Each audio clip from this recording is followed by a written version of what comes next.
Papasalamat tayo na ngayong umaga ay nagkasama-sama tayong muli at merong katuwaan sa puso ng pamilya na ang dagdag ng miyembro ng pamilya na ang pangalan ay Caleb. Sabi ni Ate G, Caleb, Pastor. Kapampangan. Ano kasi, marami, alam niyo ba, mother tongue ko ay Kapampangan. Katapos second ay Tagalog. kaya iba-iba yung mga natin. No? Kaya salamat sa Panginoon sa isang miyembro ng pamilya na ngayon ang mag-asawa ay hindi natin sila kapiling. Siyempre, kalalabas po siya kahapon at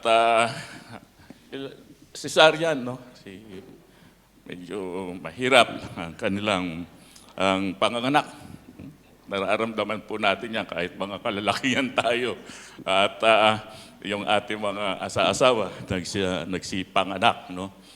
Nung ako ay nanganganak si Ate Presi, hindi ako nakakatulong sa kanya pagka siya ay nanganak.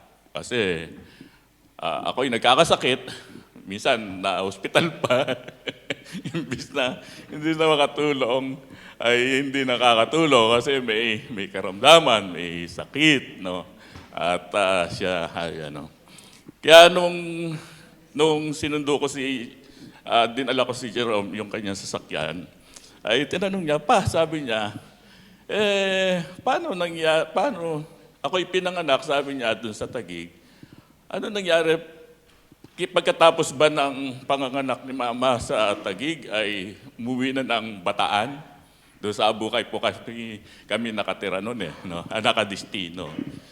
Hindi ko masagot kasi hindi ko na alam kung anong mga nangyari doon sa kanyang doon sa bagay na yon. 30, ilang taon na ba si Kuya Jerome? 34. O kita nyo, 34. Katapos si Jethro ay ipinanganak naman ito si Jethro sa Olongapo. Sa Olongapo naman si Jethro. Sa bahay lang si Jethro, no? Sa bahay, hindi pala, sa Casa Pastoral, no? Sa Casa Pastoral ipinanganak si Jethro. At ang mga kapatiran naman ang siyang tumulong kay Ate Presi. Nagluto na kung ano-anong mga para dumating ang gatas niya. Yung ba yung linuto sa iyo nila, mga Garcia, Pagdating naman dun kay Tempot, sa Tempot naman, ay ipinanganak din siya sa Casa Pastoral, dun sa Maribeles, Bataan. Maribeles, Bataan naman si Tempot. At yung kanyang kumadrona sabi, sikat daw sa Maribeles, yung kanyang midwife, si Tempot, nung siya ay ipanganak. At si Japet, nang ipananganak ay sa Mindoro, Mangyan, Mangyan yan. Kaya tingnan nyo, maputi siya. Mga Mangyan, maputi Mga Mangyan, puputi sila. Mga Mangyan. At siya lang ang ipinanganak sa hospital, sa Goko Hospital. Tama ba, At Presi? Sa Goko Hospital. Doon siya ipinanganak, si Japet, At pagkatapos na siya ipanganak, ay nadistino man kami sa Tuguegarao. Nadistino kami sa Tuguegarao. Nung madistino kami sa Tuguegarao, ay kailangan binyagan muna siya. At talagang sinuportahan tayo ng mga kapatiran dun sa Bukayaw Yamilig Church, ang namin. So, dito lang sa New Zealand, sana ay makapanganak pa rin siya, pero hindi na daw. Wala. Yan. Pero ini-encourage na lang natin ang ating mga anak. Kasi si Jethro, si Tempot, yan, si Jerome, at si Japet. No? Yan.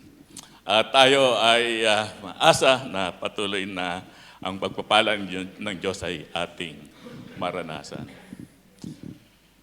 Gusto ko sana magkwento sa inyo. Dahil sa katotohanan, talagang nakaranas ako ng confusion sa aking ibibigay na mensahe ngayong umaga.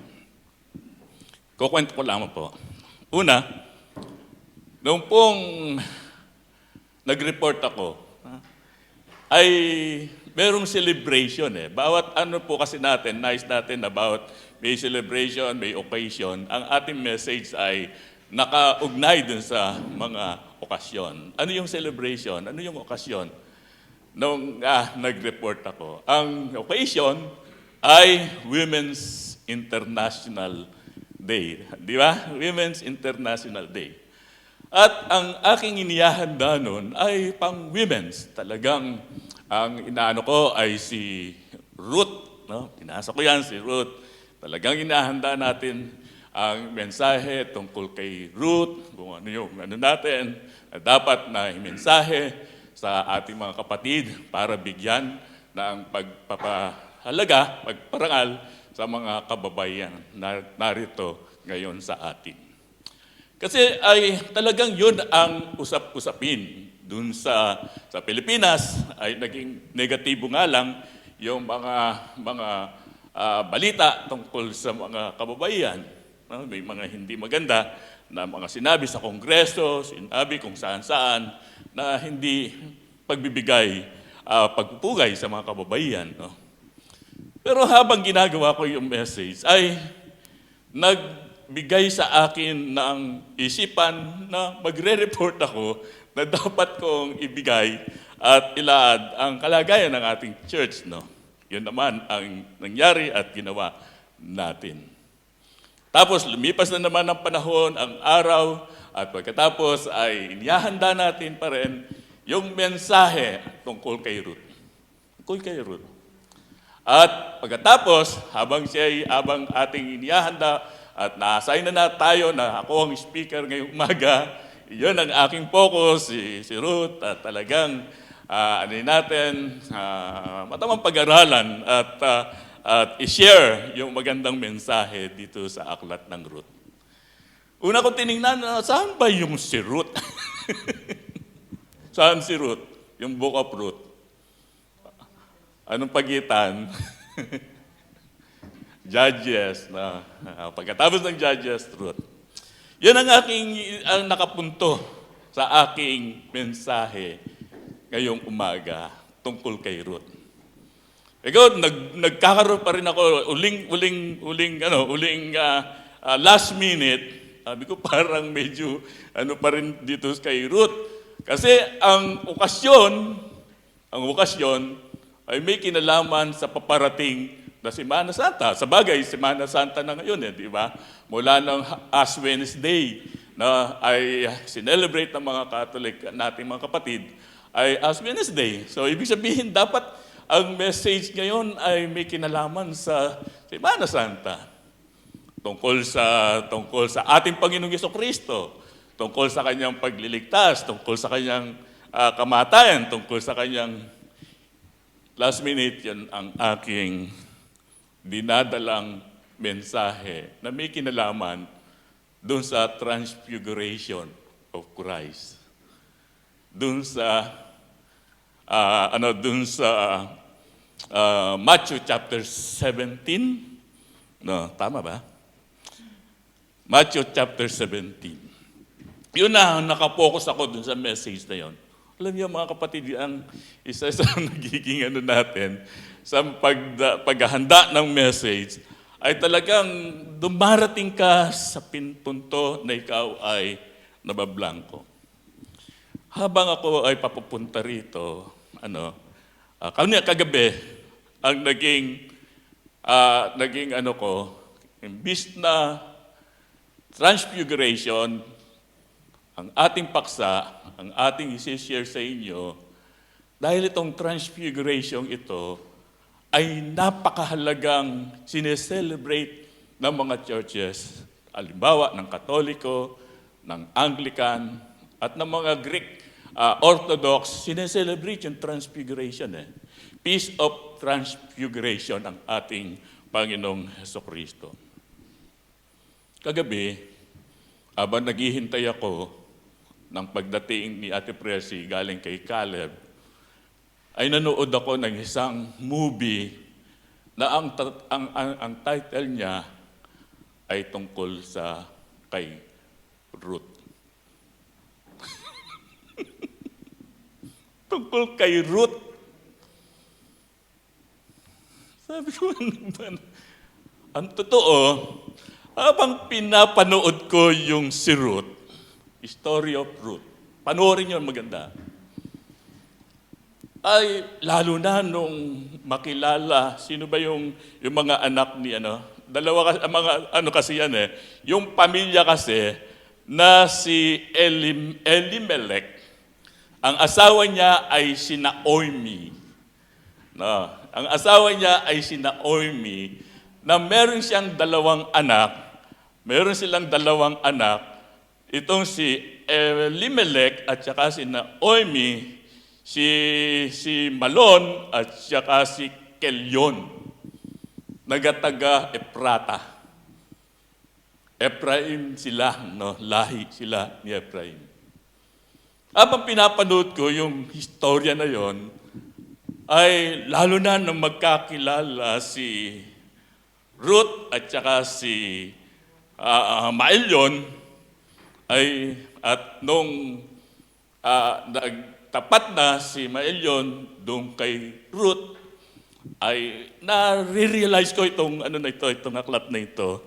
At totoo na, nangingilig-gilid ang luha ko dun sa ng tagpo na yun Kasi si Ruth, ayon doon sa pelikula, itong si Ruth, no, ayon doon sa pelikulang pinanood ko, ay isa siyang bata.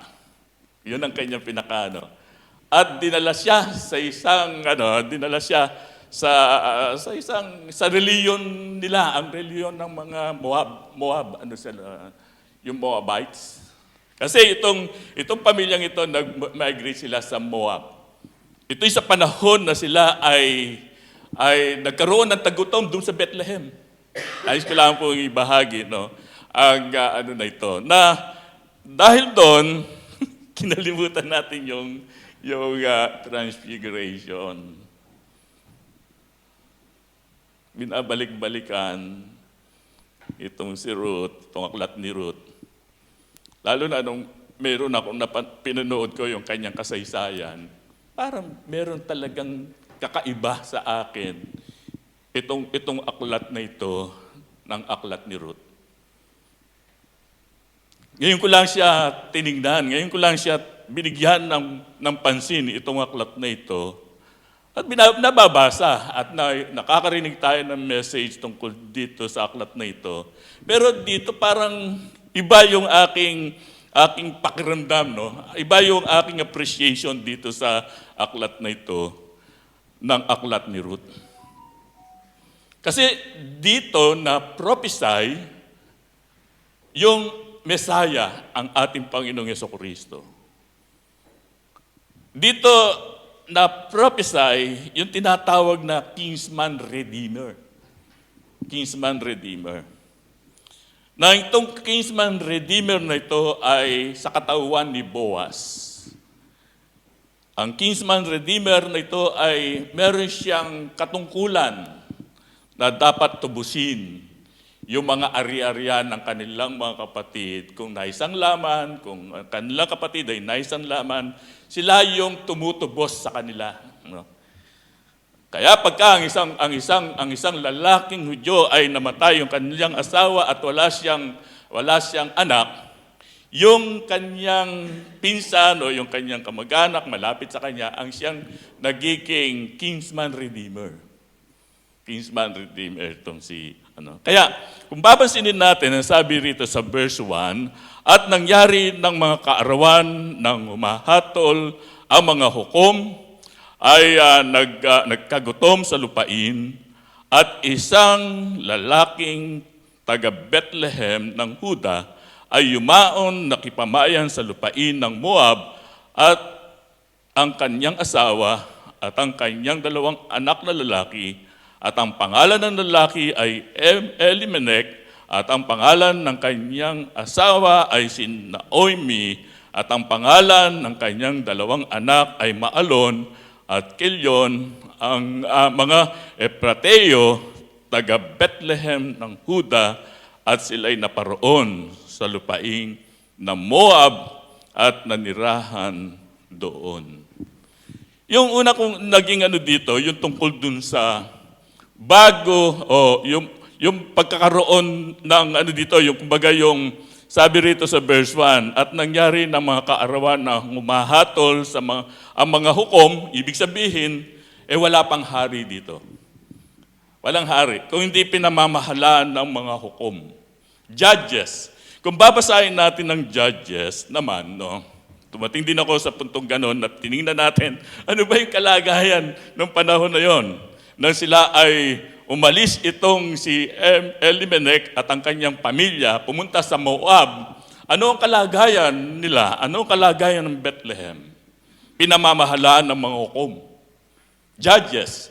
At ang unang sa kanila na namahala ay si Joshua. Kung basahin ninyo itong hukom, yung Judges, ay mababasa ninyo yung sinasabing pagkatapos mamahala si Joshua, ang bayan ay lagi nang sumasangguni sa kanila sa iba't ibang mga Diyos na kung saan ay naging sila, kumbaga mananamba sila ng iba't ibang mga Diyos na kanila na sumasakop sa kanila. Nangyayari pagkatapos na sila ay ang gagawin ng Diyos sa kanila, magpapadala siya ng mga kaaway nila.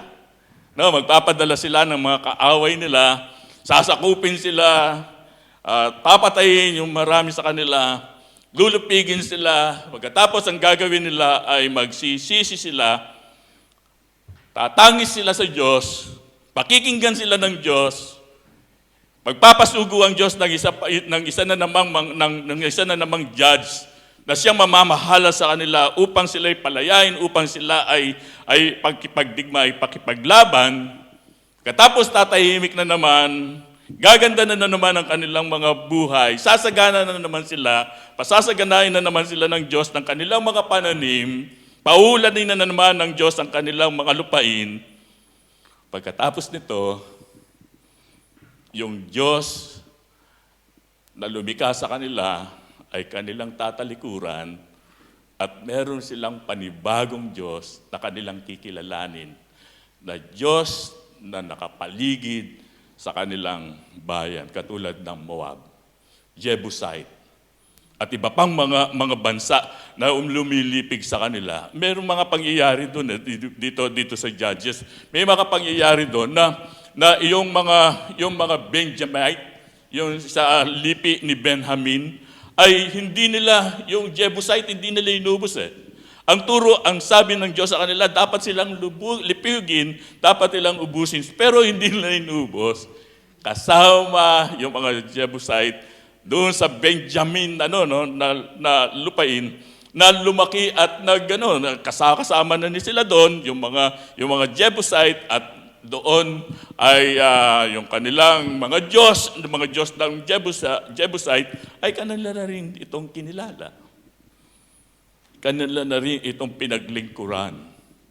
Naglingkod sila kay Baal at iba pang mga Diyos. At pagkatapos ang nangyayari ay padadala na naman sila ng mga lulupig sa kanila, sasakop sa kanila, gagawan sila ng iba't ibang mga kalagayan upang sila ay igupo, papaghirapin sila. Ang gagawin nila, iiyak sila sa Diyos, tatangis sila, hihingi sila ng tawad, pagpapalain na naman sila ulit ng Diyos, at sila ay sasaganang muli. Pagkatapos na naman nun, ay kanilang tatalikuran muli ang Diyos na kanilang kinikilala. Ito yung kalagayan, Ito yung kalagayan ng Bethlehem, ng Huda, nung panahon na yon na itong pamilyang ito, nagkaroon pa ng taggutom, nagkaroon pa ng kahirapan, kumbaga, ang kalagayan ng kanilang bayan. Kaya naisip nitong si Elimelech na sila ay mag-migrate doon sa Moab, at ang Moab ay kanilang bansa ito na isang na ang kanilang Diyos ay iba. Itong Moab. Doon sila pumunta. Doon sila pumunta kasi alam nitong Elimelech na ang Moab ay sagana ng panahon na yun.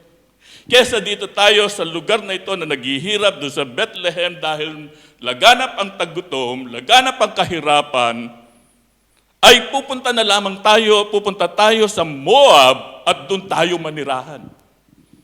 Doon tayo manirahan. At ang totoo itong si Elimelech ay isa siyang, ang kanyang pamilya ay sagana.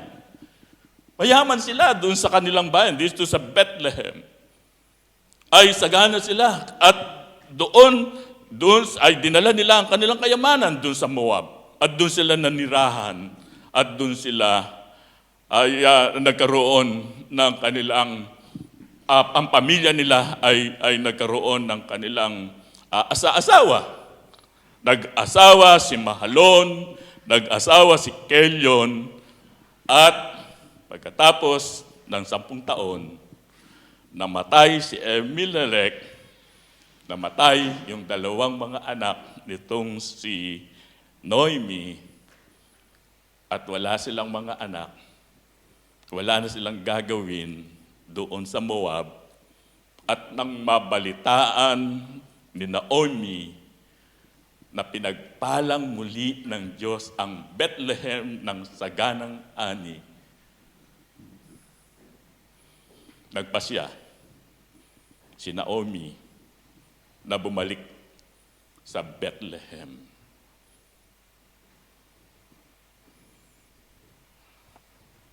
Sa kanyang pagbabalik sa Bethlehem, ay sumama sa paglalakbay itong si Naomi at saka si Ruth bilang kanyang mga in-laws, daughter-in-laws, si Naomi at si Ruth. Ang sabi ni Naomi kay Ruth at saka kay Orpa, sabi niya, magsibalik na kayo sa inyong tahanan. Magsibalik na kayo sa inyong mga magulang, sa inyong pamilya, sa inyong bayan, at sa inyong mga Diyos. Tingnan niyo yung ni Naomi, no? Sabi niya, bumalik na kayo. Bumalik na kayo sa inyong mga Diyos. Sa inyong pamilya, sa inyong bayan, sa inyong mga kababayan, bumalik na kayo. At sabi niya, si Naomi, si Orpa ay talagang gusto niya rin sumama, pero napahirugan siya ni Naomi na siya ay bumalik sa kanyang pamilya, at tumalikod siya ay bumalik sa kanyang pamilya, pero si Ruth ay hindi siya pumayag. Hindi pumayag si Ruth na bumalik sa kanyang pamilya, sa kanyang bayan, at sa kanyang Diyos. Kung hindi sumama siya kay Ruth papuntang Bethlehem. Siguro doon muna natin ibibigay ang mensahe ngayong umaga. Nais nating patuloy, nais kong bigyan pa ng pansin ang bagay na ito kasi merong magandang mga messages katulad ng sinasabi ni Ruth kung paano siya talagang nag-commit na sumunod kay Naomi ng mga sandaling iyon. Tayo pong lahat ay tumayo, tayo manalangin.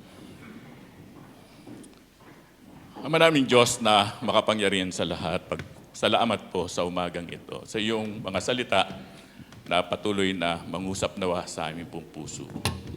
Patuloy namin pagbubulay-bulayan ang mga salita mo, na ito'y may ingat naming pag-aralan, ituro, ipangaral, dahil sa katotohanan ng iyong mga salita ay magbibigay ito na magandang pamumuhay ng iyong mga anak. Ito po, Diyos, ang aming dalangin sa pangalan ni Jesus. Amen.